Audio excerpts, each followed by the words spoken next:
Frères et sœurs, que Dieu vous bénisse puissamment au nom de Jésus-Christ. Exhortons-nous, frères et sœurs, par la parole du Seigneur. Jésus-Christ vient nous exhorter par la puissance de ta parole, afin que les écailles tombent de nos yeux, au nom de Jésus-Christ. Amen. Exhortons-nous, frères et sœurs, dans le livre de Jean, chapitre 8, versets 31 à 32. Il est écrit, « Si vous demeurez dans ma parole, vous serez vraiment mes disciples.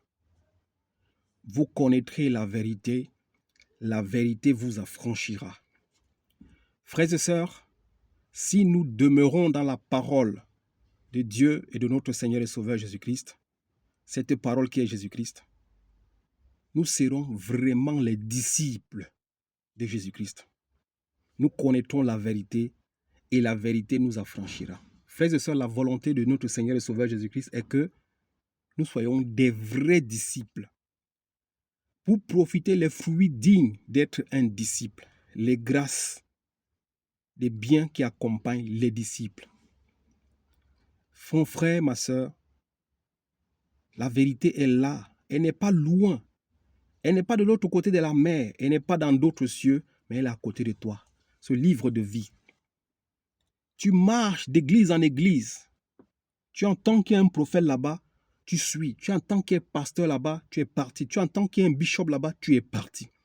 Tu entends qu'on a fait des miracles là-bas, tu es parti. Mais le Seigneur Jésus-Christ lui-même, il veut que ta vie soit un miracle. Il veut que tu sois une source de miracle. Il veut que tu sois une graine de moutarde qui grandit et qui forme un arbre sur lequel les oiseaux du ciel vont se poser. Le Seigneur Jésus-Christ veut que sa gloire se voie en toi, que les gens voient en toi sa puissance et ses miracles. Mais toi, tu passes le temps à chercher les miracles de pasteur en pasteur, d'église en église, d'assemblée en assemblée. Le Seigneur Jésus-Christ t'exhorte ce matin. Si vous demeurez dans ma parole, vous serez vraiment mes disciples. Depuis que tu pries Dieu, tu ne vois pas la main de Dieu. Depuis que tu pries Dieu, tu ne vois pas les miracles de Dieu. C'est parce que tu refuses de demeurer dans la parole. Si vous demeurez dans ma parole, vous serez vraiment mes disciples. Vous connaîtrez la vérité vous affranchira.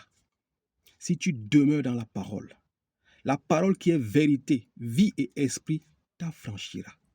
Tu seras guéri. Tu auras ce que ton cœur désire afin que ta joie soit pleine et complète. Tu seras délivré des esprits impurs, des démons. Tu n'auras pas besoin que quelqu'un prie pour toi parce que l'Esprit de Dieu, qui est l'Esprit de vérité, va habiter en toi. Mais à condition que tu demeures dans la parole, afin que tu sois un vrai disciple pour profiter les bienfaits des disciples. Que Dieu te bénisse. Continuons dans Jean 15. Le Seigneur Jésus-Christ dit, « C'est moi qui suis le vrai sceptre et mon Père est le vigneron. Tout sarment qui est en moi et qui ne porte pas de fruits, il l'enlève. Et tout sarment qui porte de fruits, il le taille, afin qu'il porte encore plus de fruits. » Le Seigneur Jésus-Christ, il dit qu'il est le sceptre. Nous sommes les sarments et le Père est les vignerons. Il dit, tout sarment qui est en lui porte de fruits. Et tout sarment qui ne porte pas de fruits, Dieu l'enlève. Tout sarment qui porte de fruits, Dieu va encore multiplier tes fruits en toi, afin que sa gloire soit révélée. Frère, Dieu veut que tu sois un sarment. Il veut que tu sois son disciple, lui qui est le sceptre, afin que tu donnes des fruits, mais des bons fruits.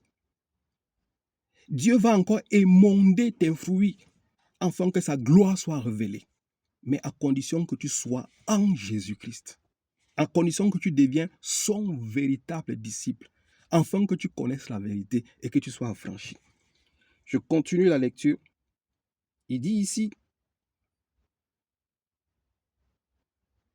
« Déjà, vous êtes purs à cause de la parole que je vous ai annoncée. » Mon frère, ma soeur, toi qui lis déjà la parole, qui écoutes la vraie parole, tu es déjà purifié par cette parole. Comme Éphésiens 4 nous dit, et il nous donne l'eau de la parole. Cette parole, c'est l'eau de la parole. Dieu nous lave avec cette eau de la parole. Il dit déjà nous sommes purs. à cause de la parole qu'il nous a annoncée. Demeure dans la parole, afin que tu sois un vrai disciple, que tu sois un sarment qui produit des fruits dignes de la repentance, afin que Dieu soit glorifié.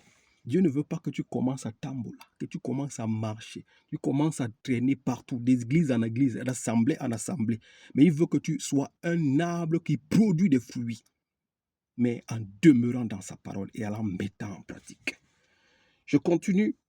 Demeurez en moi et je demeurerai en vous. Si vous demeurez dans ma parole, vous serez mes disciples. Il dit ici dans Jean 14, demeurez en moi et je demeurerai en vous. Jésus-Christ, c'est sa parole. Il veut que tu demeures dans cette parole. Si tu veux demeurer en Jésus-Christ, il faut que tu demeures dans cette parole. C'est alors que tu vas demeurer en Jésus-Christ. Jésus-Christ va demeurer en toi et tu vas produire des fruits.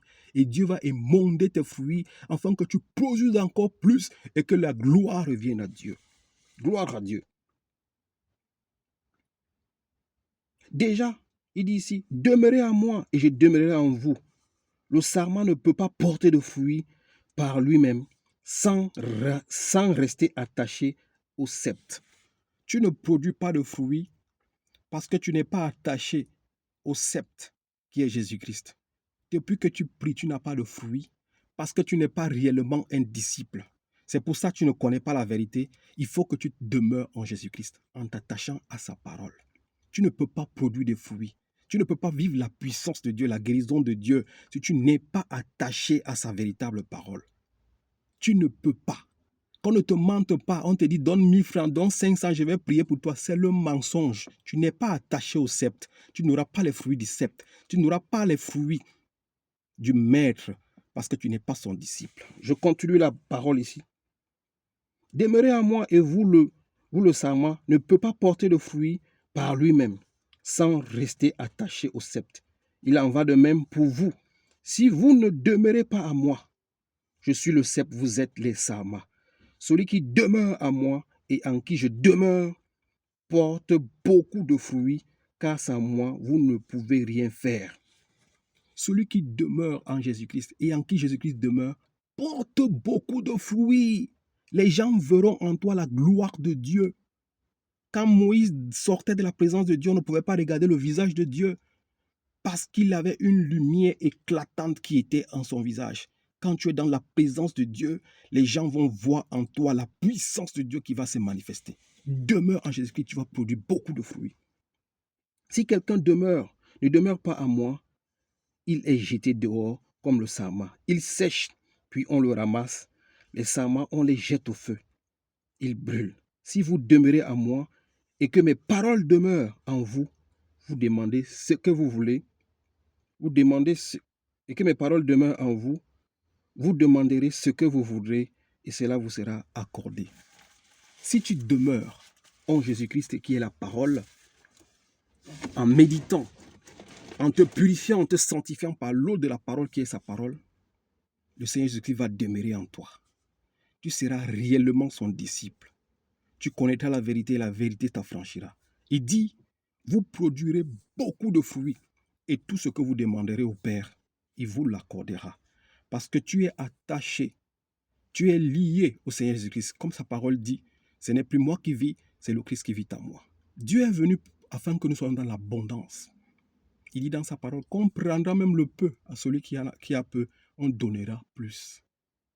Frères et sœurs, quand tu mets la parole de Dieu en pratique, tu vas produire des fruits. Il y en a qui produisent 10, 80, 60, 30. Ça dépend de la profondeur avec laquelle tu vas avec Dieu.